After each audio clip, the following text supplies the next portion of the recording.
Well, there's something going on at Lucasfilm right now.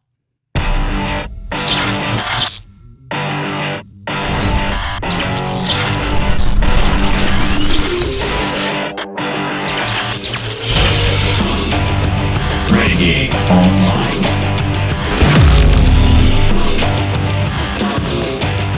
Oh, this has been a fun past week or so, with news coming out both on the business side and now perhaps maybe on the creative side at Disney and more specifically at Lucasfilm. We had an article a few days ago, which I talked a little bit about in a previous video, where we had Bob Chapek in an article that was in Variety magazine discussing some hierarchical changes at Disney coming forward, that they were going to be shifting to a more distribution-focused model as opposed to an artist's-first content creative model, meaning that they're going after money, right? I mean, when you put stuff out there that is artist-driven, the artists are going to make whatever they want, and the audience is going to either like it or not, versus a distribution model where you're going to have something that is going to be fan-driven and fan-demanded, because a company at the end of the day has to make money, right? So we started getting some news after that, things coming out, and this was one thing of particular interest. You know, the Lucasfilm website, like most corporate website, is usually fairly static. You might have a few news drops here and then. And as I've said many, many times in the past, right here on Valiant Renegade, that Disney is not a company that walks out and does a grand mea culpa or announces massive overhauling changes where they have to apologize for mistakes that the fans have perceived that they've made. So they do things very quietly under the cover of night, and the things just kind of change on their own and move forward. Well, perhaps we are looking at something of that today. So if we go to the main page of Lucasfilm.com, we get what we would expect. The type of page that's been there for quite some time, obviously something that was Kennedy-driven. It is a page that says, timeless stories, innovative storytelling, except obviously Lucasfilm has done none of that under Disney's ownership since 2012. There's nothing innovative about their storytelling. There's certainly nothing timeless about their storytelling. Certainly some of the intellectual property that they inherited in the purchase could be considered that way, and certainly would be considered that way under George Lucas's leadership, but no longer. And story drives everything we do, and we're celebrating diversity and empowerment and hope. And, this is a movie-making company. I don't know what any of that has to do with Star Wars. Diversity and hope. Yeah, hope was Luke Skywalker. Diversity was all the aliens in the Cantina bar scene. We had all that. George Lucas did that 40, 50 years ago. Everything that they've done since then, since Disney bought it, has been none of those things. It's just been politics. But here's the thing. And, again, we've looked over the past few years at some of the failures of Lucasfilm and Kathleen Kennedy and Star Wars, and they have been readily apparent and abundant. But is there a shift in the winds? And why do I say that? Well, if we go to the executive page and we look at the leadership team, there has been something that appears to have been updated in the past few days. And there are some people out there on the internet that apparently monitor this website on a routine basis and notice something different. Kathleen Kennedy, of course, is still shown as the president and CEO of Lucasfilm, which, no surprise, as her contract does extend through October 30th of this year. And Lynwen Brennan, still showing executive vice president and general manager.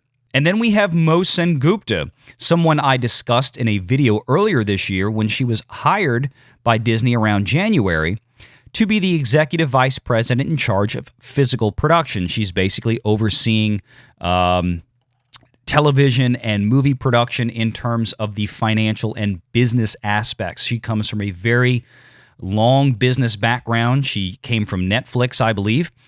But right next to her, in the third chair, which shared with Mo Sengupta for the third chair, Dave Filoni. Now, this is something new. It's been a while since I've looked at the Lucasfilm website, but I can tell you I don't remember the last time I looked at this, Dave Filoni being so high up the executive chart on this website.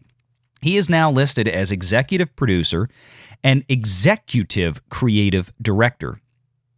Now, some of the discussions on the other websites said that this could be all for naught, as that there are other chief creative officers and executive creative directors listed on this hierarchical page for the leadership team at Lucasfilm as well. However, I want to make some distinctions that I think are very important.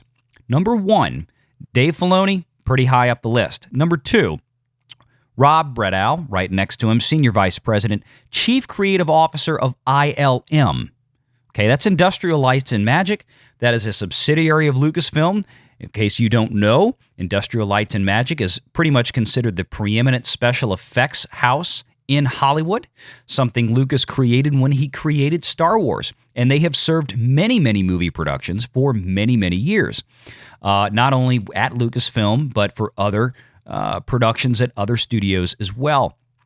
Then, if we look further, we'll find some other executive creative directors listed. The first of which is John Knoll. Now, if you don't know who John Knoll is, he has been with George Lucas for a long time, since 1986, as a matter of fact. John Knoll was a student of Phil Tippett when he started at ILM. Phil Tippett, of course, pretty much considered the godfather of stop-motion animation. John Knoll is a special effects guru. He worked on such great films as The Abyss. He also did the Captain EO special effects for Walt Disney when Michael Jackson did that many, many years ago, back in 86 and 87. So he's executive creative director for special effects at ILM. He's not an executive creative director when it comes to writing stories, doing things like Star Wars, and having the creative story control. So a very, very different level of creative director. Now, last on this list is Doug Chang. And Doug Chang, again, executive creative director at Star Wars. Now, that seems like it's very specific, right? That seems like he has creative control, or he is the creative content director of Star Wars. But if you read the bio and you understand his past with Lucasfilm, you'll see that that really is not the case. Doug Chang, Academy Award-winning artist, author, production designer, began his career as a stop-motion animator on Pee-wee's Playhouse, so on and so forth. Visual effects director on films such as Terminator 2, Ghost, The Mask, Forrest Gump, Death Becomes Her, so on and so forth. Academy Award-winning guy. He is a brilliant special effects artist. He is a brilliant artistic director in terms of production. He is an author. He's written some books. He was a hand-picked guy by George Lucas to serve as the head of Lucasfilm's art department for 7 years. He worked on Star Wars Episodes 1 and 2, and then he left Lucasfilm later, formed his own studios, worked for Spielberg, and then in 2006, partnered back up with Disney and Robert Zemeckis to put a new film studio together built on the foundation of the one that he created, and so on and so forth. He returned to Lucasfilm in 2013 to work on Star Wars Force Awakens, and currently serves as Lucasfilm's vice president and executive creative director. So he is a Star Wars expert, to be sure. However, where his expertise lies when it comes to Star Wars is in the artistic creativity of the visuals, right? So if you had to hire a guy to come in and create a brand new planet or a new world or a new ship or something like that, that to me is where more of his talents lie, in the visual creation for Star Wars, which, look, the guy's done a fabulous job these years. There's no doubt. Whereas if we go back and we look at Dave Filoni does not have a caveat next to his title. It just simply says executive producer and executive creative director, meaning of Lucasfilm. So there's no caveat on his title. It simply is what it is. Now, that's not to say that these other people don't have creative input or story input, but here's the thing. These other folks have also been around with Lucasfilm and George Lucas himself working on Star Wars long before Disney ever picked it up. These would certainly be people not considered to be part of, quote-unquote, the Kennedy faction, if we discuss the internal, quote-unquote, civil war at Lucasfilm. So there is some interesting stuff here. But Filoni just had recently popped up in this position because I don't recall him being that high up the food chain. Now, that being said, a lot of the questions have come up, well, then where's Jon Favreau on this list? Well, to be clear, Jon Favreau is a contracted showrunner for Lucasfilm. Jon Favreau is a contracted showrunner for shows like The Mandalorian, Rangers of the New Republic, Ahsoka, so on and so forth, right? He is brought in, he is paid a fee. Hey, come in, we need you to make a season or 2 seasons or 3 seasons of this show. He's not an employee of Disney or Lucasfilm per se. Whereas Dave Filoni now, there can be little doubt that Dave Filoni is clearly an employee of Lucasfilm as he's given an executive title. Now, I want to cover the interesting part of this to me, is that since 2012, what have we been told? What have we been given the impression of? Who was the executive creative director for Lucasfilm, especially when it came to Star Wars? Was it not Kathleen Kennedy's vaunted story group? Where's the story group?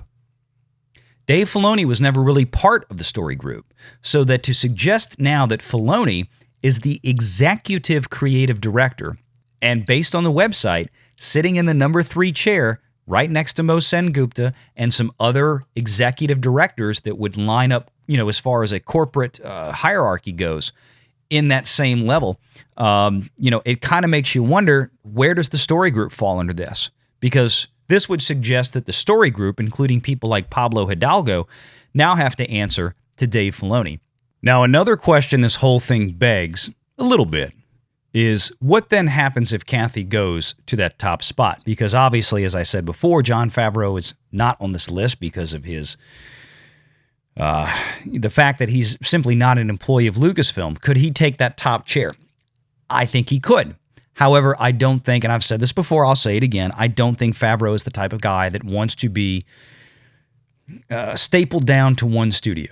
He loves making movies. And once you take that top chair, once you take that seat as a studio head, you're now pretty much in charge of running every operation in Lucasfilm, which is ILM, which is Lucasfilm Games. And he may want to do all that. He certainly has the pedigree and the business acumen to do that. But Jon Favreau at his heart is a storyteller, and he loves telling stories, and he's very, very good at it. And I don't know if Favreau would want to take that position because it would certainly limit his ability to continue to make the stories that he likes to tell that aren't Star Wars. So we'll have to wait and see on that one. What does this mean for Star Wars, guys? Let me know what you think in the comments below. Share this video out. Hit the like button if you've enjoyed it. And please make sure that you are subscribed to this channel. I appreciate you guys being here. Thank you so much. Take care. Have a great day. And until next time on Valiant Renegade, see ya.